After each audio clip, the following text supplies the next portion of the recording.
Halo semuanya, selamat datang. Pernah kepikiran nggak gimana ceritanya komputer kita bisa ngerjain banyak hal dalam satu waktu?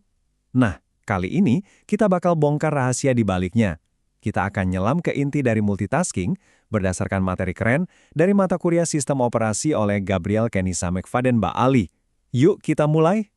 Pasti pernah dong ya nanya gini, kita lagi asik ngetik sambil dengerin lagu, notifikasi email sama chat masuk terus.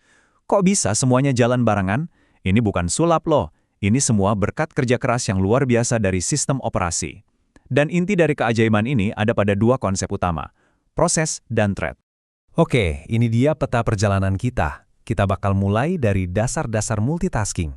Terus kita kenalan sama si pekerja utama yang namanya proses, lanjut ketemu sama unit gesit yang namanya thread.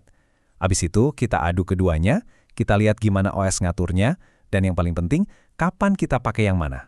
Siap? Jadi gini, setiap kali kamu ngeklik ikon aplikasi, entah itu browser atau game, kamu itu sebenarnya lagi nyuruh sistem operasi, tolong buatin satu pekerja khusus buat jalanin program ini ya.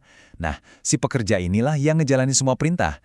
Keajaiban multitasking itu ya kemampuannya si sistem operasi buat ngatur ratusan pekerja ini secara bergantian dengan super cepat, jadi kelihatannya kayak semua jalan barengan.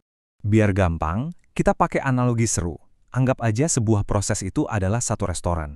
Jadi setiap aplikasi yang kamu buka, misalnya Chrome, Spotify, Word, itu kayak restoran yang beda-beda.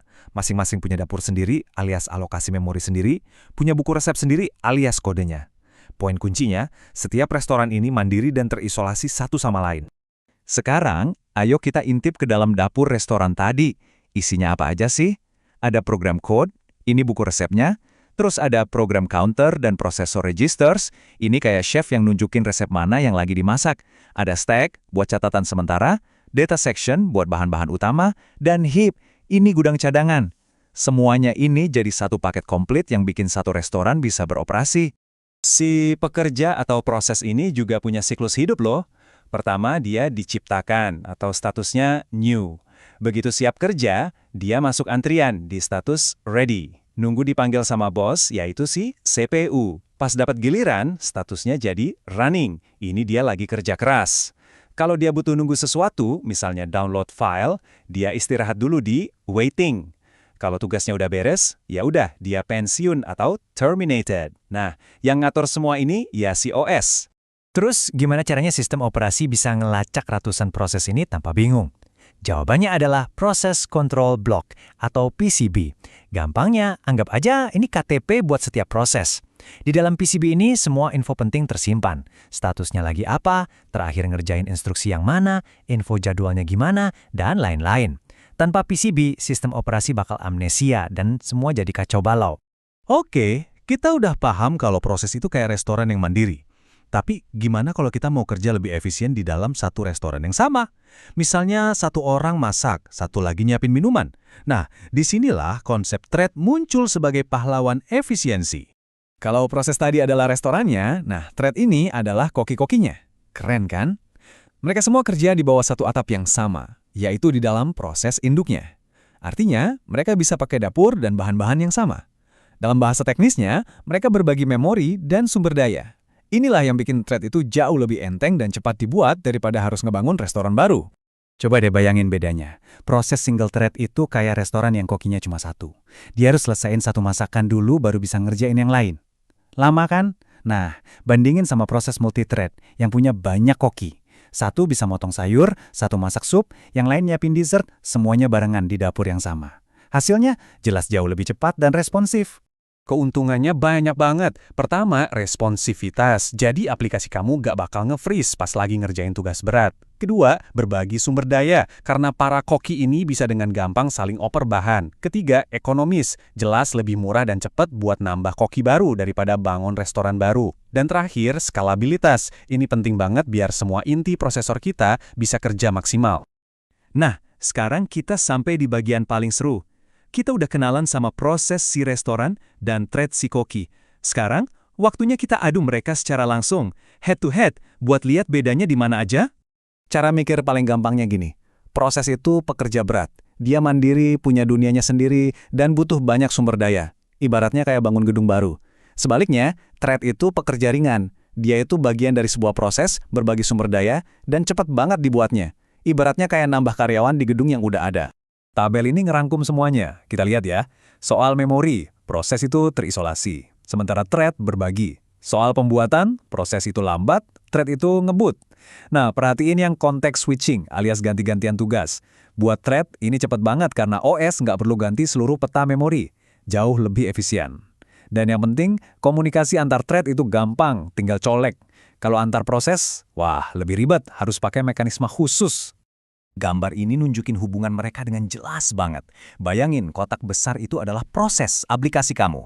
Nah, di dalamnya bisa ada satu atau banyak kotak-kotak kecil. Itulah para thread yang lagi kerja. Jadi proses itu ibaratnya wadah atau rumah buat para thread ini.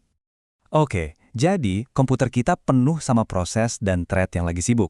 Terus, gimana caranya sistem operasi bisa jadi dirijen buat orkestra yang rumit ini? Yuk kita lihat dua mekanisme kuncinya.